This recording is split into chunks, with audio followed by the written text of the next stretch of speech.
தாராபுரம் மட்டுமல்ல, திருப்பூர் மட்டுமல்ல, தமிழ்நாட்டில் எங்கு யார் பாதிக்கப்பட்டாலும் அந்த பாதிப்பை எதிர்த்து பேசுகிற இயக்கம் திராவிட தமிழர் கட்சி. எனவேதான் முருகனுக்கு நீதி கேட்டு போராடி கொண்டிருக்கிறோம். இது தேர்தல் காலம்.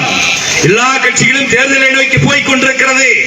தேர்தல் அறிவிப்புகளை இன்றைக்கு கூட எடப்பாடி அவர்கள் கோவையிலே தன்னுடைய பிரச்சார பயணத்தை தொடங்கி இருக்கிறார்.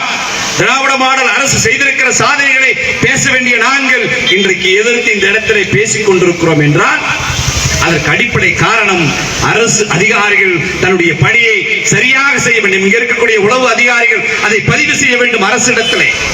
ஒரு மனிதனுடைய கொலையை தற்கொலையாக எப்படி மாற்ற முடியும் என்பதை நாங்கள் எழுப்பப்பட்ட முன்னே கேள்விகள் எல்லாம் அரசிடத்தில் சொல்ல வேண்டும்.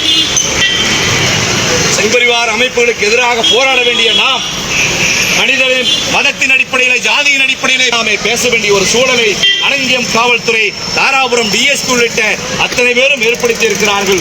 எனவே இந்த முருகனுடைய கொலைக்கு நீதி கிடைக்கிற வரை தொடர்ந்து திராவிட தமிழர் கட்சி களத்திலே நின்று போராடும் என்ற நேரத்தில் தெரிவித்து இந்த ஆர்ப்பாட்டத்தை தலைமை தாங்கி நடத்திய மரியாதைக்குரிய தம்பி திருப்பூர் மாவட்டத்தினுடைய செயலாளர் ராமச்சந்திரன், அதே போன்று இளைஞரணி செயலாளர் தம்பி கார்த்தி, எனக்கு முன்னால் பேசிய துணை பொதுச் செயலாளர் ஆதித்தமிழன், தலைமை நிலைய செயலாளர் பேரறிவாணன், கொள்கை பரப்பு செயலாளர் துணை பொதுச் செயலாளர் தோழர் தங்கவேல் உள்ளிட்ட அத்தனை பேருக்கும் நன்றி தெரிவித்து ஒரு பாதிக்கப்பட்ட நபருக்கு நியாயம் கேட்டு போராட்டத்தில் ஈடுபட்ட திராவிட தமிழர் கட்சியினுடைய அனைத்து தோழர்களுக்குமே நன்றி கூறி விடைபெறுகிறேன்.